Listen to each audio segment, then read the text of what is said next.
my question is when it comes to that and you're in a struggle between your heart and your hora, or your heart and your head rather, do you try to do a release before you make a decision? Do you look at it and go, okay, maybe I need to just look at what it is my head is saying and kind of the why? Like I had really crazy dreams last night that at first I thought were really negative, and then when I reevaluated from a different choosing to see, I could actually see that actually this is telling you that you're becoming yourself again, which was really exciting. But do you do a release, or do you go, where is this coming from? My heart is probably the true voice. Yes.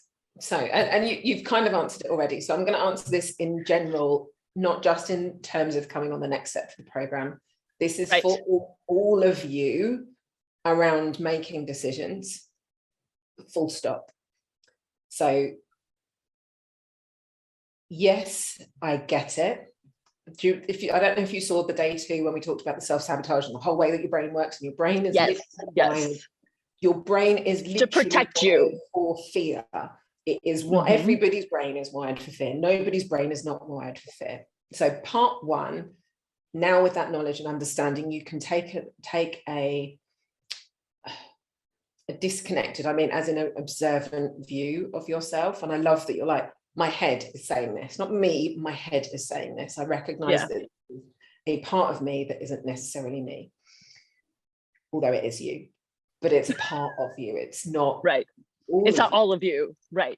The voice to always listen to, and this is again for all of you, is your heart, because your heart is never, ever, ever, ever, ever, ever driven by fear. Ever. Okay. So if you take and I say that because your heart is where your soul resides.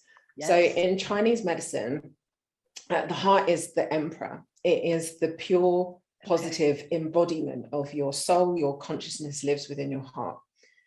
And when you listen to your actual heart, the heart lives in the new paradigm. The heart is love. And so it never comes from a place of fear.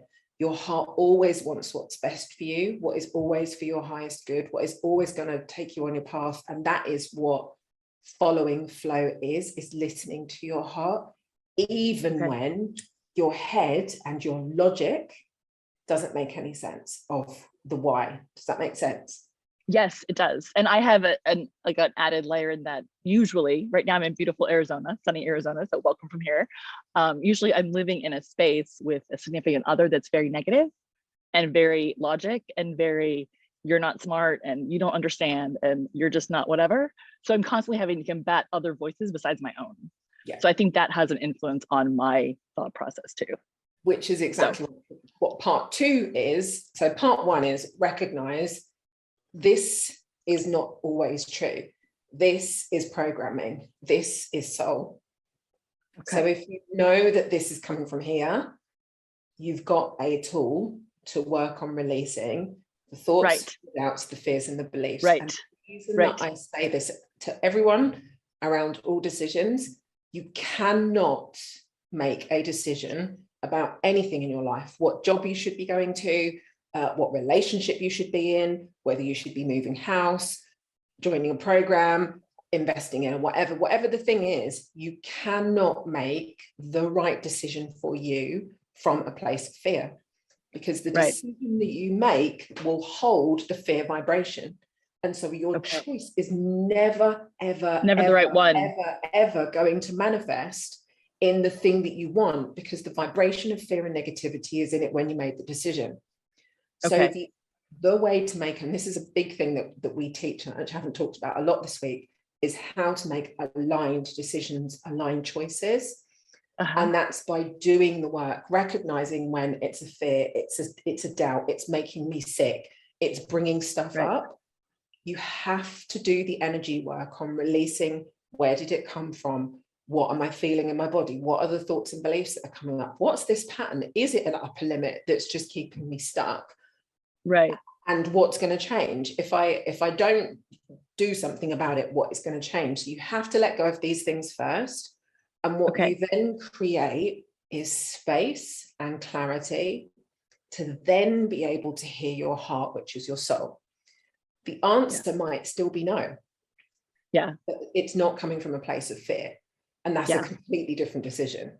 That's an aligned decision based in love, not in head and fear and doubt. And so what that leads to, when you know you've done the work, what that leads to when you make a truly aligned decision, then you can ask your sway, is this the right thing for me? Is this the right next step? Should I stay in this relationship? Do I want to do that? So, but you have to clear the resistance to be able to listen to the heart energy. But what then unfolds is the clarity of the right next step. Okay. Because you're in flow. Okay. And then the path becomes clear, but you cannot make a decision about anything in your life from a place of fear ever. It will never lead you to where you want to be. Yeah. Because does that make sense? Does that make it totally sense? Makes Is that you've got it, Robin? Does that make sense? It does.